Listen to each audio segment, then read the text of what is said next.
Dengan demikian segala hutangnya kepada Allah dibatalkan. Adalah duka citamu, Maria, yang memperolehkan pertobatan itu atas anaknya yang salah dimengertinya, atas Mesias yang tidak dikenalinya sebelumnya. Duka citamu yang sekarang akan memperolehkan Simonmu yang ragu dan Yusufmu yang degil untuk meneladani Alfeusmu. Ya, tapi, apakah yang akan engkau lakukan terhadap Yudasku? Aku akan mengasihinya bahkan terlebih lagi dari aku mengasihinya sekarang. Bukan, ada suatu ancaman dalam perkataan itu. Oh, Yesus. Santa Perawan Maria balik kembali untuk menghibur saudari iparnya, meski ia masih belum tahu mengenai apakah duka citanya, dan ketika ia mengetahuinya, sebab ketika Maria Alfeus melihatnya ada di sampingnya, dia menangis bahkan terlebih lagi dan memberitahukan kepadanya, Bunda Maria menjadi lebih pucat dari bulan. Maria Alfeus mengerang, maukah engkau mengatakan padanya, tidak kematian Yudasku? Bunda Maria, yang pucat pasi, berkata padanya, dan dapatkah aku meminta itu atas namamu, ketika aku tidak meminta keselamatan dari kematian bagi putraku sendiri? Maria, katakan bersamaku, terjadilah kehendakmu, Bapa, di surga, di bumi dan dalam hati para ibu. Melakukan kehendak Allah melalui takdir anak-anak kita adalah kemartiran yang menebus dari kita, para ibu. Bagaimanapun, tak ada seorang pun yang mengatakan bahwa Yudas akan tewas atau dibunuh sebelum kau meninggal. Betapa akan memberatkan bagimu doamu yang sekarang, supaya dia boleh hidup hingga ke usia yang paling lanjut, ketika kelak dalam kerajaan kebenaran dan kasih, kau akan melihat semuanya dalam terang Allah dan dalam keibuan rohanimu. Aku yakin bahwa kala itu kau, baik sebagai suatu jiwa yang terberkati maupun seorang ibu, akan menginginkan Yudasmu seperti Yesusku dalam takdirnya sebagai penebus, dan kau akan dipenuhi kerinduan untuk segera mendapatkannya kembali bersamamu, untuk selamanya. Sebab, merupakan suatu siksaan bagi seorang ibu dipisahkan dari anak-anaknya. Suatu siksaan yang sebegitu dahsyat, hingga aku pikir akan ditanggung juga, sebagai kasih yang begitu dirindukan, di surga, di mana kita akan diterima. Tangis Maria, yang begitu nyaring dalam keheningan awal fajar, telah menyebabkan semua orang balik kembali, untuk melihat apa yang terjadi, dan dengan demikian mereka mendengar perkataan Santa Perawan dan semua orang tersentuh hatinya. Maria dari Magdala berbisik dalam tangisnya, dan aku memberikan kepada ibuku siksaan itu bahkan di sini di bumi. Marta dengan menangis berkata, terpisahkan merupakan duka cita baik bagi para ibu maupun anak-anak. Mata Petrus berkilau oleh air mata dan Zelot berkata pada Bartolomes, perkataan kebijaksanaan yang mengagumkan guna menjelaskan akan seperti apakah keibuan dari suatu jiwa yang terberkati. Dan bagaimana hal-hal akan dipikirkan oleh seorang ibu yang terberkati, dalam terang Allah dan keibuan rohaninya.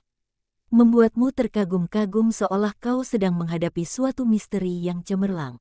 Jawab Natanael. Iskariot berkata pada Andreas, keibuan dibebaskan dari segala bebannya dan terbang tinggi, ketika digambarkan secara demikian. Kita seolah tengah melihat ibu kita sudah ditransformasikan ke keindahan yang tak terpahami. Itu benar, ibu kita, Yakobus, akan mengasihi kita secara demikian. Dapatkah kau bayangkan betapa akan sempurnanya kasihnya? Kata Yohanes kepada saudaranya dan hanya dia seorang yang tersenyum cemerlang. Dia begitu tersentuh secara mendalam atas pemikiran bahwa ibunya akan dapat mengasihi dengan sempurna.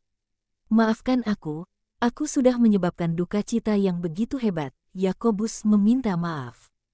Tetapi dia memahaminya lebih dari yang aku katakan. Percayalah padaku, Yesus. Aku tahu. Tetapi Maria mengerjakannya sendiri pada dirinya sendiri, dan itu teristimewa merupakan suatu pukulan yang dahsyat. Tetapi akan membebaskannya dari begitu banyak beban kematian, kata Yesus. Ayolah ibu, berhentilah menangis. Aku menyesal bahwa kau harus menderita seperti seorang perempuan malang yang tidak tahu akan kepastian kerajaan Allah. Kau sama sekali tidak seperti ibu dari para bersaudara yang di kitab Makabe itu, kata Tades mencelanya tajam.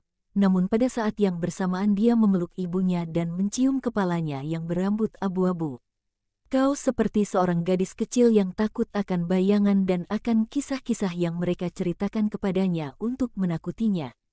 Dan padahal kau tahu di mana menemukanku dalam Yesus. Ibu yang malang, kau sepatutnya menangis jika dikatakan kepadamu bahwa, di masa mendatang, aku akan menjadi seorang pengkhianat bagi Yesus, atau orang yang akan meninggalkannya, atau akan menjadi suatu jiwa yang terkutuk. Dalam hal itu aku akan setuju kau menangis. Sepatutnya lah kau menangis darah. Tetapi, dengan pertolongan Allah aku tidak akan pernah memberimu duka cita yang sebegitu dahsyat, Ibu. Aku ingin bersamamu selama-lamanya. Pertama-tama celaan, dan lalu belayan yang diberikan menghentikan air mata Maria Alpheus, yang sekarang agak malu akan kelemahannya. Terang, dalam peralihan dari malam menjadi siang, sudah memudar, sebab bulan sudah tenggelam, namun masih belum pagi. Masih temaram, tetapi segera sesudahnya terang mulai menyatakan dirinya, pertama-tama kelam, lalu keabu-abuan, lalu kehijauan, sesudahnya keputihan dengan berkas-berkas kebiruan, dan akhirnya terang, bagai perak tak berwujud, dan menjadikan mudah bagi orang untuk berjalan di pantai yang lembab berkerikil, dari mana laut sudah surut, sementara mengkontemplasikan dengan senang lautan yang menjadi biru pucat dan pada tahap mulai berkilau dengan kerlap-kerlip permata. Dan lalu udara membaurkan warna peraknya dengan warna merah muda yang semakin gelap, hingga merah muda keemasan fajar yang menjadi merah muda kemerahan melimpahi lautan. Wajah-wajah, negeri, dengan warna-warna kontras yang semakin cemerlang, yang mencapai klimaks sempurnanya, yang aku pikir adalah saat terindah dari hari, ketika matahari melompat keluar dari ufuk timur, melesatkan berkas-berkas pertamanya pada pegunungan dan bukit-bukit, hutan-hutan, padang-padang dan bidang-bidang luas lautan dan langit. Dengan menegaskan tiap-tiap warna, entah itu putihnya salju, atau biru indigo dari pegunungan-pegunungan di kejauhan yang berubah menjadi hijau jasper, atau biru kobal langit yang memudar untuk berbaur dengan merah muda, atau safir yang bergurat jade dan dipinggiri dengan mutiara-mutiara laut. Dan hari ini lautan sungguh merupakan suatu mukjizat keindahan. Tidak mati dalam tenang yang membosankan, tidak beriak-riak oleh angin yang mengamuk, melainkan tampil penuh wibawa dengan melemparkan senyuman gelombang-gelombang kecil tipis, yang sekedar ditandai oleh desir air yang dimahkotai dengan puncak mungil buih. Kita akan tiba di Dora sebelum tengah hari, dan kita akan berangkat saat matahari tenggelam. Saudari-saudari, perjalananmu yang meletihkan akan berakhir esok hari di Kaisarea. Dan kita juga akan beristirahat. Keretamu pasti sudah menunggumu. Kita akan berpisah. Mengapa kau menangis, Maria? Haruskah aku melihat semua Maria menangis hari ini? Kata Yesus kepada Magdalena. Dia sedih berpisah denganmu, kata saudarinya memberikan dalih untuknya. Itu tidak berarti bahwa kita tidak akan segera bertemu kembali. Maria menggelengkan kepalanya. Itu bukanlah alasan mengapa dia menangis.